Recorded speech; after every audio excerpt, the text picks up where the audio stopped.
everybody, and welcome back to my channel for this Sunday morning, afternoon or evening across the world where you may be.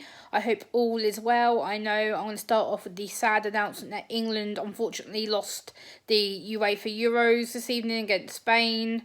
We did play a bit not good enough, and obviously unfortunately Spain beat us, but congratulations to Spain. That aside, I wanted to talk about autism and communication. I've had a really great example of communication this evening.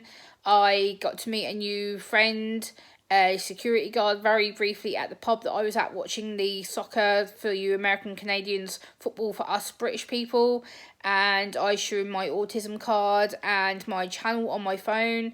And he was actually really inquisitive and really supportive and actually asked me a couple of questions. And it shows that whilst I was waiting for my taxi, he made me feel really calm, and he understood that I was waiting for the cab, how anxious I was. And, you know, the bar staff know me very well, so they're really understanding. They waited with me till I got my taxi. They walked me out to the taxi, then I shut the door when I got in the taxi. And, you know, it was very good. They made sure that I understood that I was waiting for the taxi, that I wasn't just someone trying to stay in the pub longer than the hours allowed, and that I was actually there waiting for a genuine reason for my cab to get home. I've been home now literally, about 15 minutes.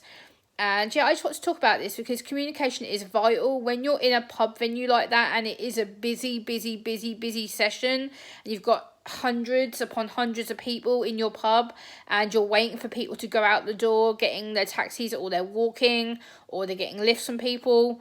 If you've got disabled people in your environment, or your public house, your pub, your social club, your gathering place, you know, make sure that they've got ways of being supported and people that know about them, because I was very lucky that my family, who were very supportive of me and made sure that I got my taxi, as well as the bar staff. I will name a couple of names: Marcy, Ella, and the security dude, I don't know his name, and the security lady towards the end of the night, who wished me well getting home, and I wished her well getting home, and she was very nice.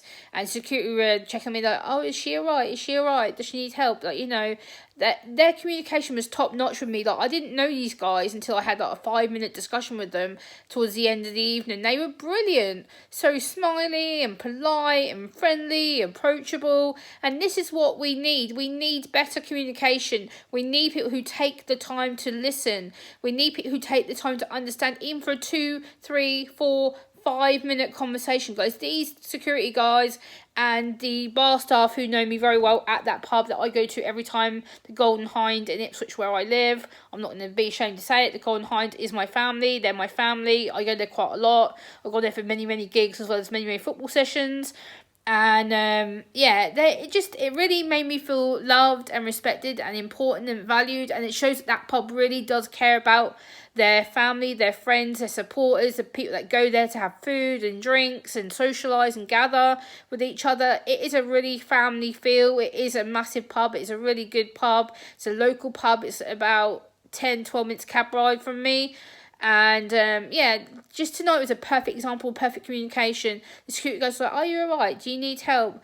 Are you sure that you've got your taxi? Do you want me to chase it up for you? And like, they literally couldn't do more to help me. Like, literally, that was a perfect way of communicating with me. Like, they asked me about my autism alert card that I carry with me in my wallet, in my bag. It's literally with me every time I go out, without fail. That is an essential document for me to carry to let people know of my autism.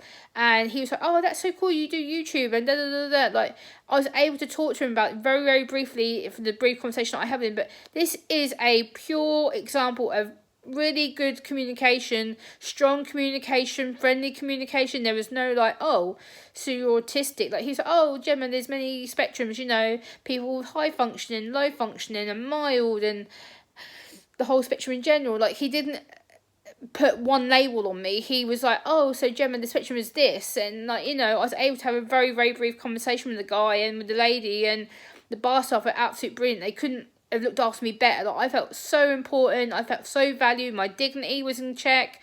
You know, I felt so supported, and made sure that they got me home because of me being a vulnerable person. And it was brilliant. Like, if we could have more places like this and more people like this in society in general, this would make my communication a lot less easier, a lot less stressful, a lot less anxiety provoking, because this is the way it should be.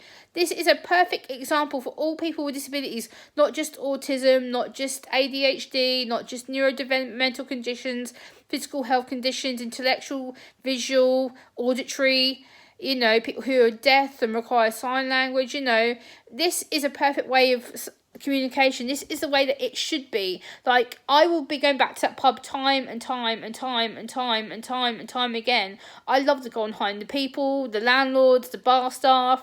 Now they've got these increased security teams in there, which is brilliant, because the whole place is made to feel safe, and I feel safe when I go there. I love going there tonight. I did have a bit of alcohol. Yes, I did. I had a shot. I had an alcoholic drink, but I'm not drunk. I'm not tipsy.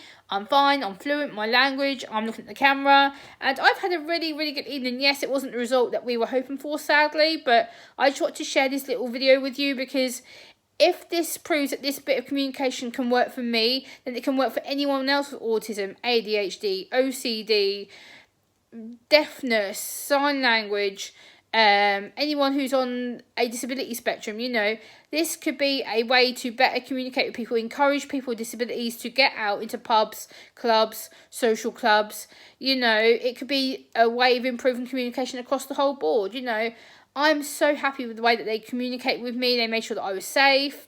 They made sure that the taxi was outside in my name. They made sure my driver knew where he was going, that I was autistic. Like, they couldn't have made any mistakes. Like, it was spotless.